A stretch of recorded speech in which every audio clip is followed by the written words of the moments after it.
My fiance was helping her sister cheat on her husband and abandon their 2-year-old baby. Then she sent me an essay to apologize, not realizing that I was done with her lies. Me and my girlfriend Quinn have been together for 6 years, engaged for the past year. I single-handedly planned our entire wedding that is scheduled for exactly 14 days from now. Last night, Quinn and I were having a beautiful evening at home. She was in my arms eating vanilla ice cream, and I was doing that boop nose thing with scoops of it. Life was sweet. That's when her sister called her. So I went into the kitchen to grab us some red wine, but that's when I heard her on speakerphone. I immediately recognized the voice as belonging to her brother-in-law, Louis. What I heard next made my blood run cold, especially since I always thought Quinn's best quality was her loyalty. Basically, Louis asked where her sister, Louis's wife, Natalie, was, because he wasn't replying to any of her texts. Quinn replied, "Oh, she just left. She should be home in 30 minutes. My heart dropped, but I stayed silent as I tried to figure out what was going on. But I expected her to be honest with me, so I just asked her what that was about. But she was too busy rapidly texting someone, her fingers flying across her phone screen with an unmatched amount of urgency. So I asked her again, "What are you doing?" And, like it was the most obvious thing in the world, she replied, texting Nat that Louis was looking for her. The pieces were clicking together like a puzzle I never wanted to complete. First red flag, Quinn told Louis, sister's husband, that Natalie, Quinn's sister, had just been at our house. A straight up lie. Second red flag, why was Quinn texting Natalie expecting a response when Louis had just said Natalie wasn't answering texts? The contradiction was so obvious it made my stomach clench. Third, and most damning red flag, why would Quinn tell Louis that Natalie would be home in 30 minutes unless she either knew exactly where Natalie was or was sending her a warning text to get home ASAP? So if you haven't figured it out by now, basically Quinn was covering for Natalie and lying to Louis about her sister's whereabouts. My mind raced with scenarios. Maybe Natalie was planning a surprise for Louis. Maybe she was secretly shopping for a gift. Maybe, but I needed to know for sure. So at around 1 a.m., I got up to use the bathroom, the mattress creaking as I slipped out from under the covers. Quinn was sleeping soundly, her breathing deep and even. I couldn't resist checking her phone. We've always known each other's PINs, so accessing it wasn't difficult. I unlocked it. I wished it was just cheating. But no, Quinn's sister Natalie has been having an affair for about 6 months with a coworker, and Quinn has been helping her cover it up almost the entire time. There were hundreds of texts between them discussing the affair, the coworker, explicit details, embarrassing comments about Louis. It made me physically ill. But alongside this was my wife in detail explaining how to manipulate him, like a literal step-by-step guide. And the worst part? She said it was the same guide she used on me when we started dating. I'm completely, utterly screwed. I can't marry Quinn. Forget about me. There's zero reasonable explanation she could offer for helping her sister cheat on Louis, and by extension, abandon their 2-year-old daughter. The betrayal isn't just of me or Louis, but of that innocent child whose family is being torn apart with Quinn's active assistance. But on the other hand, our families have invested an enormous amount of money into this wedding, and we're not getting any of that back at this point. Plus, I feel like a complete idiot. The woman I thought I knew would never participate in something so cruel and deceptive. And yet, I still have feelings for her. She's beautiful, fun, and kind. She's never wronged me personally, but I can't look at her the same way now. I'm dreading what I know I need to do next.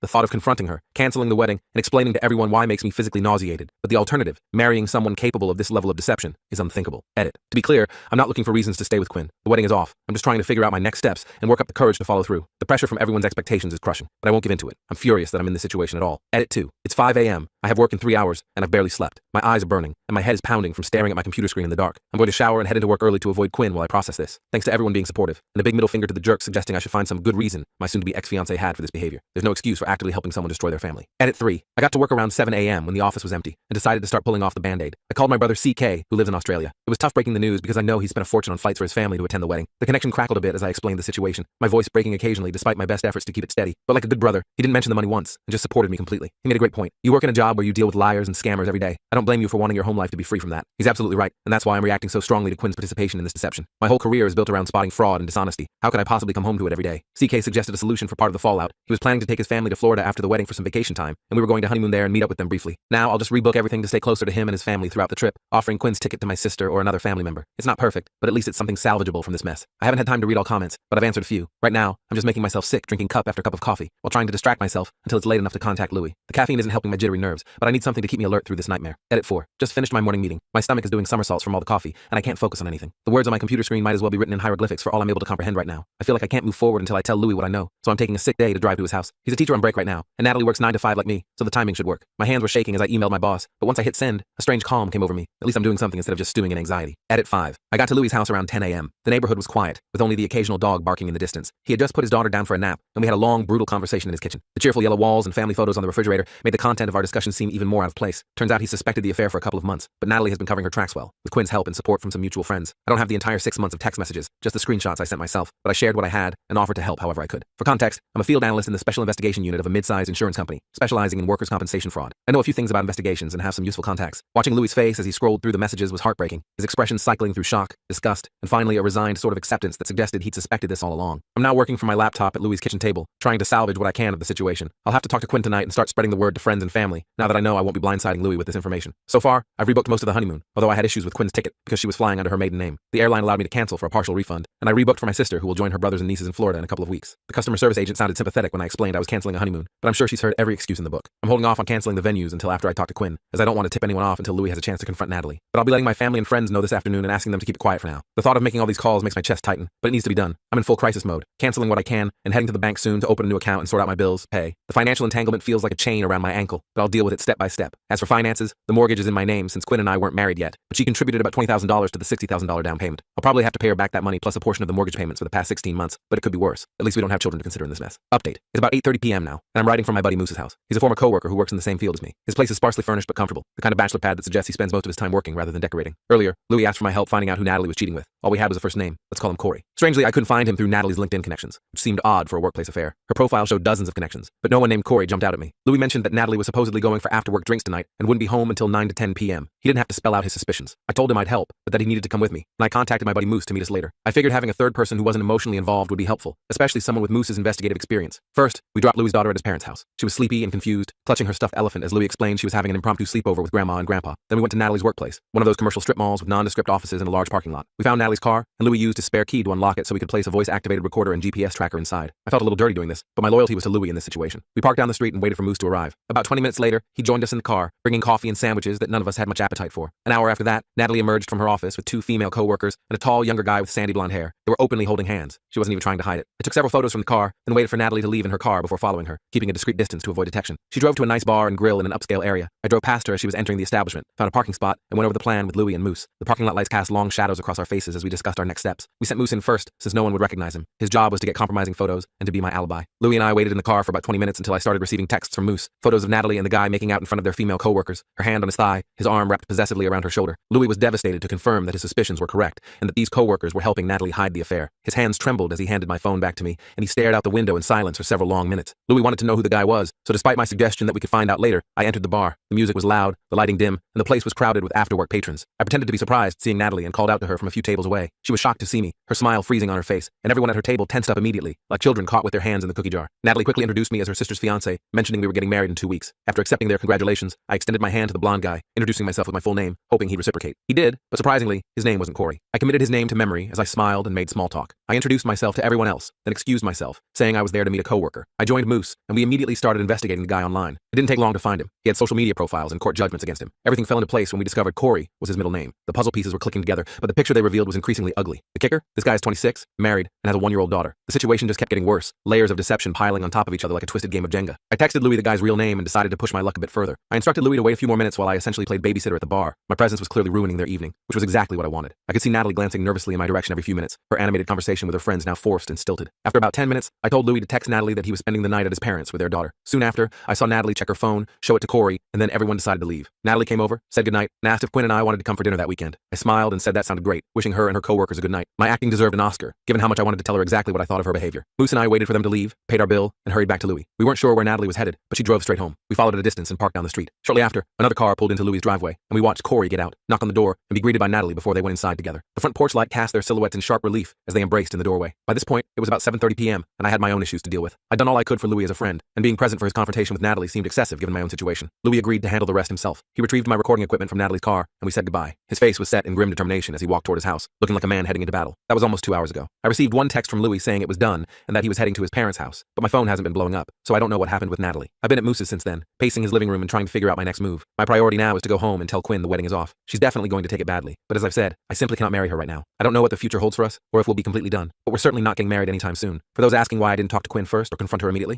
are you serious? She cold-bloodedly lied to her brother-in-law of 10 years, someone she supposedly thinks is a great husband and father. Maybe you're naive enough to think someone who can lie that effortlessly to someone they care about would suddenly tell me the truth, but I'm not. Until that moment, I'd never had reason to doubt Quinn or not trust her, but she demonstrated her untrustworthiness right in front of me. I'm supposed to let that slide or expect her to be honest with me? You clearly don't know what it's like to have your entire perception of someone shift in an instant. It's disorienting and panic-inducing, like the ground beneath your feet suddenly turning to quicksand. I'm actually proud that I kept my head and followed my instincts instead of confronting her immediately. It would have been ridiculously easy for her to lie and delete those text messages. If she had, I would never have seen the horrible things she wrote, never realized how duplicitous she can be, and never known how little I actually understood about who she is. I'm heading home to talk to Quinn now. I'll update later with the final verdict, but don't expect a happy ending. The butterflies in my stomach have turned to lead weights, and my throat feels tight with dread, but this conversation can't wait any longer. Here's another update for you all. So much has happened, most of it pretty terrible if I'm honest. I left Moose's house late that night. Quinn already knew I was out discussing business with him, though she had no idea the business was actually her sister's affair. It was getting late, mostly because I was trying to work up the courage to go home and face her. After several pep talks from Moose, including a shot of whiskey that burned all the way down but did little to calm my nerves, I finally texted Quinn that I was on my way and left. When I walked walked into our house, I was completely blindsided to find Natalie crying on our couch with Quinn comforting her. I hadn't seen Natalie's car in the driveway, so this was the last thing I expected. I froze for a moment, almost turned around and left. This would make an already bad situation infinitely worse. Still, I had a timeline I wanted to stick to. I needed to notify friends and cancel wedding preparations, and the clock was ticking. When I entered the room, both Quinn and Natalie looked up at me, but no accusations came. I just stared back questioningly, my hand still on the doorknob as if ready to make a quick escape. The moment passed. Natalie went back to crying. Quinn returned to comforting her, and I awkwardly let the silence hang for about 30 seconds, while thinking that Louis apparently hadn't mentioned my involvement in uncovering the affair. I decided to play dumb, not for any particular reason,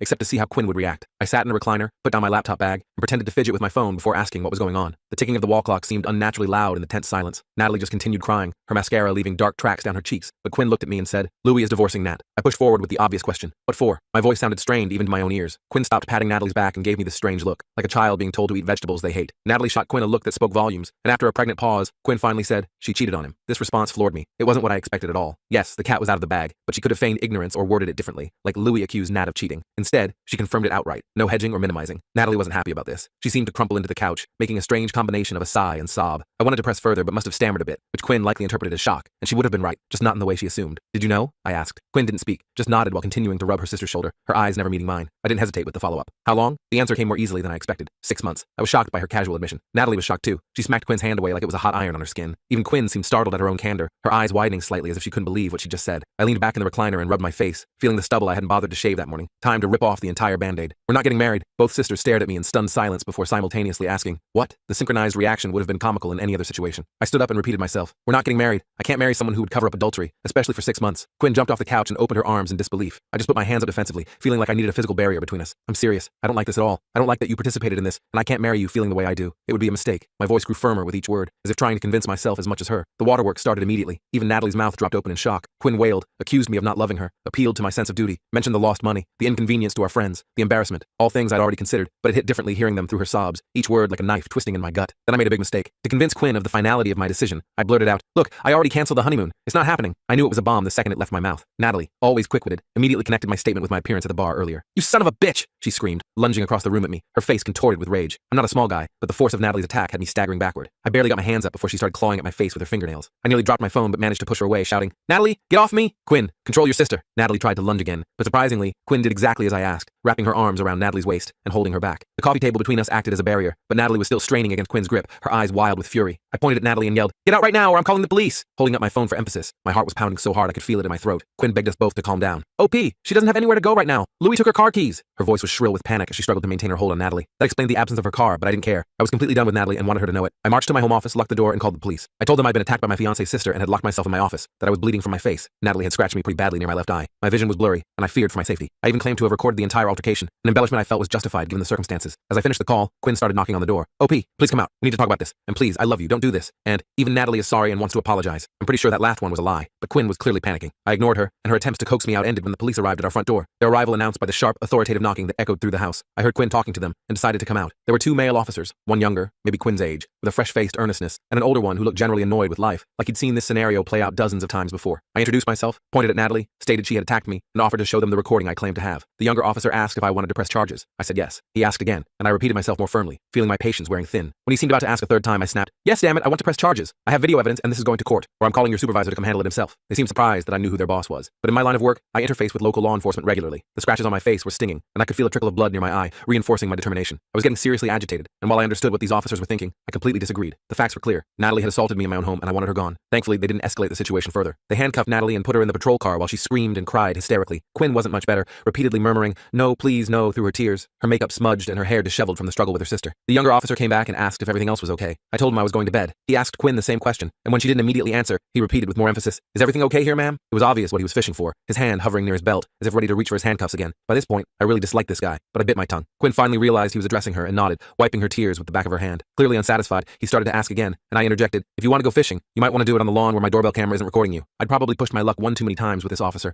and I was about 30 seconds from being handcuffed myself when his older partner pulled him away. The older man, probably in his late 50s, with salt and pepper hair and deep crow's feet around his eyes, likely didn't want to process 2 arrests at the beginning of his shift, especially when one would clearly be more trouble than it was worth. They left, taking Natalie with them, and hopefully out of my life forever. At this point, I considered whether to stay or go elsewhere. With my parents living a couple of hours away and my finances about to take a serious hit, I decided to sleep in our guest room instead. The thought of driving in my emotional state was also unappealing. Quinn made futile attempts to get me to talk or to join her in our bed, but I told her we'd talk tomorrow and that I was exhausted. Thankfully, she left me alone, and I slept harder than I had in years, the emotional toll of the day finally catching up with me. The next day was the weirdest day of my life. I woke up around 11 a.m. Quinn was still home and had cleaned the house from top to bottom. The floors sparkled, the toilets shined. I could practically lick the bathroom linoleum and taste mint. The scent of cleaning products hung in the air, almost overwhelming in its intensity. She was hovering at a distance, looking like she wanted to say something but unsure how to start, her eyes red-rimmed from crying. I understood her uncertainty. Was I just upset the night before? Did I mean what I said about canceling the wedding? Was I truly angry? I took a deep breath and told her we needed to finish our conversation. She tried to sit next to me on the couch, and although I considered rebuffing her, I didn't. We weren't getting married, but I didn't hate her. I was disappointed and disgusted by what I'd read in her texts with Natalie, but we were both hurting, and I didn't want to make things worse or complicate our lives any further. It took considerable convincing for Quinn to truly believe the wedding was off. She was not handling it well. That's an understatement. She was a complete wreck, hyperventilating at times. I was holding it together better, but I'd had longer to process everything, and the initial shock had worn off somewhat. Finally, she asked the serious question. What about us? Her voice was small, almost childlike in its vulnerability. I know I'll get hate from people who think any relationship transgression warrants a nuclear response. And yes, calling off the wedding was already like dropping a bomb on our 6-year partnership. But truthfully, I didn't have an answer for Quinn in that moment. I just didn't know, and I told her so, watching her face fall further with each word. I explained that reading those text messages showed me a side of her I never knew existed, and I wasn't certain about her or our relationship anymore. I couldn't understand why she would join Natalie in putting down Louis, encouraging her cheating, and disregarding their daughter's well-being. The messages had revealed a callousness that seemed completely at odds with the woman I thought I knew. Quinn just kept repeating, I know, it was wrong, I know, like a mantra that might somehow erase what had happened if she said it enough times. When I asked for an explanation, she couldn't provide one beyond saying she got carried away and felt she had to choose her sister. I told her a good sister keeps you on the right path, rather than giving you a free pass to be terrible. She agreed, and promised to do better, explaining that Natalie had always been the boss when they were children, and she was always the follower, too afraid to stand up to her sister's strong personality. I understood this dynamic. I have an older sibling too. Though I'm more independent, my brother has lived across the world for 18 years, only visiting occasionally during holidays. Perhaps I had an advantage over Quinn, because my older brother is a decent person, while Natalie is trash. Still, this explanation, while making some sense, felt too convenient, too simple to explain away behavior that had shocked me to my core. Then came the second major shock of my life in 48 hours. Quinn suddenly burst out, It's not fair! It's not fair! Her voice rising to a pitch I'd never heard from her before, her hands balled into fists at her sides. What's not fair? I asked, genuinely confused by the sudden outburst. You were sexting that bimbo wife Nala girl on Instagram last year and I got over it. I was so hurt, but I moved past it. Why can't you get over this? Why? Tears streamed down her face as she hurled these accusations at me. What? Who the hell is bimbo wife Nala? I had absolutely no idea what she was talking about. I asked if she was high or having a psychotic break. I know, but I genuinely haven't been sexting anyone, especially not some Instagram model with a ridiculous name that sounded more like a cartoon character than a real person. I protested loudly while Quinn yelled through tears, claiming she saw the messages last year and decided not to confront me because I had stopped. Apparently, she'd been checking my social media accounts from my home computer when I was at work, which should have been incredibly boring since I only have family and a few work friends on there, and I rarely post anything. I offered to let her log into all my accounts and check for herself, but she just called me a liar, a pervert, and worse. She started throwing things at me. First a decorative pillow, then a TV remote that narrowly missed my head and cracked against the wall. When things got out of hand, I warned her that if she threw one more item, I'd have her removed from the house just like her sister. She swore at me and stomped off to the master bedroom, slamming the door with enough force to rattle the pictures on the walls. By this point, I was utterly confused. I went to my office, started my computer, and typed bimbo wife Nala into Google. Sure enough, there was an Instagram, Twitter, Reddit, and an OnlyFans account under that name. I clicked on the Instagram link and found an extremely busty woman who was clearly pushing the limits of science and technology. And guess where she was from? Australia. Remember all those nice things I said about my brother CK? Well, he stayed with us last Christmas, flying in from Australia. I had told him, sure, go ahead and use my office computer if you have jet lag. Apparently, after his wife and kids went to sleep, he was logging into social media or OnlyFans and sexting with this woman. The pieces clicked into place with sickening clarity. I wanted to call CK immediately to confirm my suspicions and give him an earful, but it was 2 to 3 a.m. in Australia, so it would have to wait. I was just crawling the walls trying to process everything. I felt completely let down by everyone. My fiance, her sister, and now even my own brother, whom I'd always looked up to. It was like the foundations of my life were crumbling beneath me. For a brief moment, I tried to connect Quinn's discovery of CK's activities with her behavior regarding Natalie's affair, but the dots didn't quite connect. Maybe she's more tolerant or forgiving than I am, which is why she didn't confront me when she saw this. If she had, I could have explained the truth and shared my stance on these matters, which might have positively influenced her later actions. Or maybe it wouldn't have mattered. I just don't know. The whole situation felt like a tangled web of deceit with no clear path forward. This post has become a novel, and I've spent most of the morning writing it when I should be working. I feel better getting it off my chest, but there's probably enough material for 2 to 3 more posts. The emotional roller coaster of the past few days has left me drained, but somehow clearer about what matters to me. I'll try to update my profile in the next day or two with the rest of the story. My conversation with CK, discussions with both our parents, and where Quinn and I ultimately stand. There's still much to resolve, and the path ahead seems foggy at best. What I can say is that most of my immediate family relationships are incredibly strained right now. My parents are generally supportive, though less so as the financial reality of the canceled wedding sets in. Quinn's parents are furious, and I'm sure they're sticking pins and voodoo dolls of me as we speak. The tension is palpable whenever we communicate, which I've been trying to minimize. As for Natalie, she's no longer in jail. Quinn bailed her out, which I criticized her for, calling her Natalie's underling. That actually seemed to strike a chord with Quinn, as she wrote me a 20-page letter about how Natalie has bossed her around their entire lives. I've read it twice, and wish we had discussed this any time during our 6 years together. Maybe things would be different now. It's both enlightening and frustrating to learn these crucial details about someone I thought I knew completely, only after everything has fallen apart. If anyone's still interested, expect a final chapter of this saga in a day or two, with a possible follow-up after what would have been our wedding date. I can't promise a happy ending, but I can at least provide closure on this bizarre chapter of my life. This update has taken longer than I intended. So much has happened that I haven't had time to sit down and write until today during my lunch break. The office cafeteria is quiet now, most people having already finished eating, which gives me a little space to gather my thoughts. First, regarding Louis and his divorce. To my knowledge, he's still proceeding with it. No papers have been filed yet, but his intention is clear. I'm not in a position to advise him on legal matters, or to get involved with tracking down Corey's wife or anything like that. Louis is an adult who can handle his own situation. My role as his friend is simply to support him and offer advice when asked. The last time we spoke, he seemed determined, but exhausted, the reality of single parenthood already weighing on him. Second, This isn't some guerrilla marketing for an OnlyFans creator. If it were, I would have done it in my first post that reached the front page and was seen by over 3 million people. Given this post's popularity, it's not surprising that Nala, who is also a Redditor, happened to see her name mentioned. There are hundreds of content creators who use Reddit to promote themselves. The internet is smaller than we sometimes realize. Speaking of Nala, I have actually talked to her. She was helpful in confirming something for me, and she seems quite nice. But there are absolutely no romantic plans in the future. Nala is happily married for almost 2 decades, and while her husband must be okay with her career, she's way too much for a basic insurance investigator like me to handle. The conversation was purely to verify some details about my brother's online activities, nothing more. Now, to continue where I left off. When I discovered that my brother CK had likely used my computer to chat with Nala, it was too late to call him in Australia. I'm the type who needs to actively work on solving problems once I identify them, which is great for my career, but torturous in situations like this where I had to wait. So I took a deep breath and focused on what I needed to do first, contacting everyone I'd invited to the wedding who hadn't yet been informed about the cancellation. I had already told my parents and had them contact my relatives, but Quinn and I were the only ones with the complete guest list. The spreadsheet we'd so carefully maintained, color-coded with RSVPs and meal preferences, now felt like a monument to our failed relationship. Out of respect for my friends,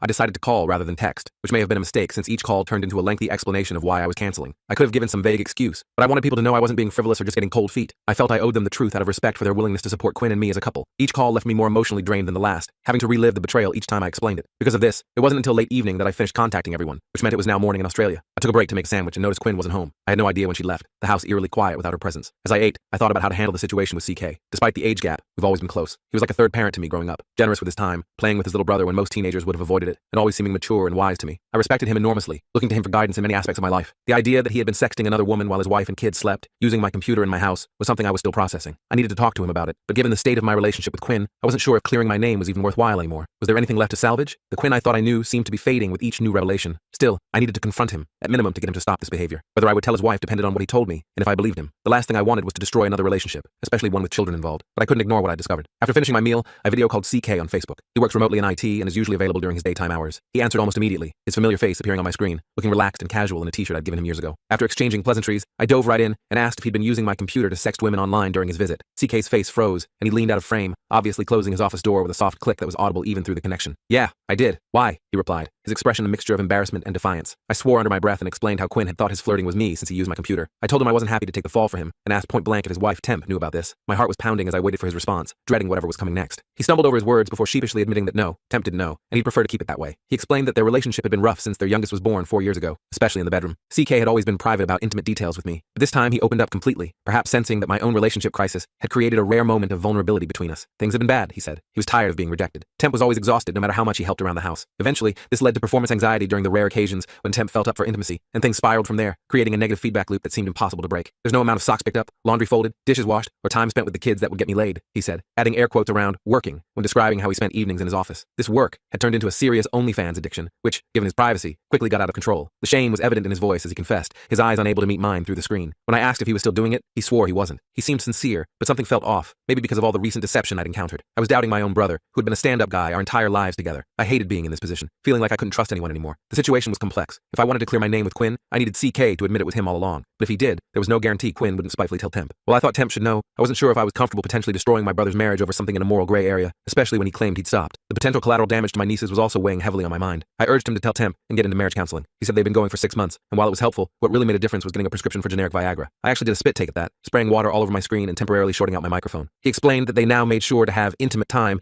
at least a couple of times weekly, and the medication had cured his performance anxiety to the point where they both looked forward to spending time together after the kids went to bed. His message was essentially, things are finally going in the right direction. Please don't ruin this for us. I really didn't want to be in this position, not just for CK and Temp's sake, but for my nieces as well. If what CK told me was true, I could be throwing a firebomb into a relationship that was starting to heal, with unpredictable consequences that would affect multiple lives, not just his. So, it may disappoint some people, but I decided to wait and see. I was going to meet him in person in a couple of weeks, and once I got him alone with a few drinks, I planned to get to the bottom of this. It seemed like the best approach for now, allowing me some time to process my own situation before potentially creating another crisis. That night, I went to bed early and didn't see Quinn until the next morning. She looked haggard, clearly sleep-deprived, with dark circles under her eyes and her normally shiny hair flat and lifeless. I asked where she'd been, mostly out of habit after 6 years together. She told me she'd gone to the courthouse for Natalie's arraignment to post bail, then driven her to their parents' house and spent the night there. She emphasized how horrible it was having to explain to her parents that I'd called off the wedding, her voice breaking as she recounted their shocked expressions. I asked if her parents knew why, and she snapped, "Of course they do," her tone suggesting I was an idiot for even asking. By this point in the ordeal, I was losing my composure. I bit back. "Are you going to move back there so they have both daughters at home now?" The words came out sharper than I intended, laced with the frustration and exhaustion of the past few days. It was childish and petty, but her bailing out Natalie irritated me tremendously. After everything that had happened, she was still enabling her sister's behavior, still putting Natalie first. "You don't need to be an ass about this," she retorted, her hands on her hips, her posture defensive. "And you don't need to be Natalie's effing underling," I shot back, the word underling coming out with particular venom. I saw Quinn visibly flinch at this comment. It had clearly struck a nerve, and her eyes welled up with tears, which helped cool my temper. I hadn't meant to hurt her, just to make her see how she was being manipulated. We stood silently in our living room for a minute or two until Quinn finally spoke. "Our parents are coming over at 3. Her voice was quiet but firm, brooking no argument. I nearly facepalmed at this news. I started to object to her not consulting me me first, but realized that was just my ego talking. After all, I did need to meet with them to work out the details of the wedding cancellation and deposits, and I owed them a face-to-face explanation. So fine, let's get it over with. I tried to stay busy, but there's not much to do on a Sunday except wait anxiously for what I knew would be an uncomfortable meeting. At 3 p.m., both sets of parents arrived, and we all sat at the large kitchen table Quinn had bought a month after we closed on the house. A second-hand, solid oak beauty from Facebook Marketplace that seated 8. She'd always wanted to host big family dinners, just not like this, with tension so thick you could cut it with a knife. The next 3 hours were grueling. No one was happy, nor should they have been. The best support came from my parents, but even that was tempered with a, well, it's his decision to make attitude, which basically meant, we think this is crazy too, but we're still backing him. Honestly, that was fine. I didn't need my parents to suffer by association for the wedding cancellation. I was prepared to own it completely. Eventually, we worked out a reasonable arrangement regarding the wedding. We would try to recover whatever money possible, split it according to how it was contributed, and communally absorb the losses. However, when it came to the house, Quinn vehemently objected to my suggestion of repaying her or her parents for the down payment. She had no intention of moving out, her knuckles white as she gripped the edge of the table, insisting this was her home too. Quinn and I hadn't really discussed our living situation in detail, so my bringing up the house equity seemed to shock her. It implied I expected her to leave our home. She was furious, and I don't blame her. I should have settled our relationship status before trying to negotiate a payment plan with her parents. My approach revealed to everyone how I felt about our relationship, and while our parents may have expected it or understood, Quinn was beside herself. She absolutely refused to accept us breaking up over this and made it crystal clear. I am not moving out of my house, and we are not breaking up. Her voice rose with each word, her face flushed with emotion. That's how Sunday night ended. After our parents left, Quinn and I tried to talk more, but we kept going in circles. I had to resist my natural inclination to push until we reached a resolution. Truthfully, I was exhausted and just wanted to turn off my brain. Believe it or not, we ended up sitting silently on the couch watching a movie until bedtime, neither of us really following the plot, both lost in our own thoughts. We parted with a vague, we'll talk more tomorrow, and went to our separate rooms, the distance between us feeling like miles rather than just a wall. On Monday morning, I found a long handwritten letter from Quinn slipped under my door. I glanced at the first few pages and decided to deal with it later, then went to work. Quinn was still in bed when I left. She must have been up late writing. I could see the light from the crack beneath her door as I passed,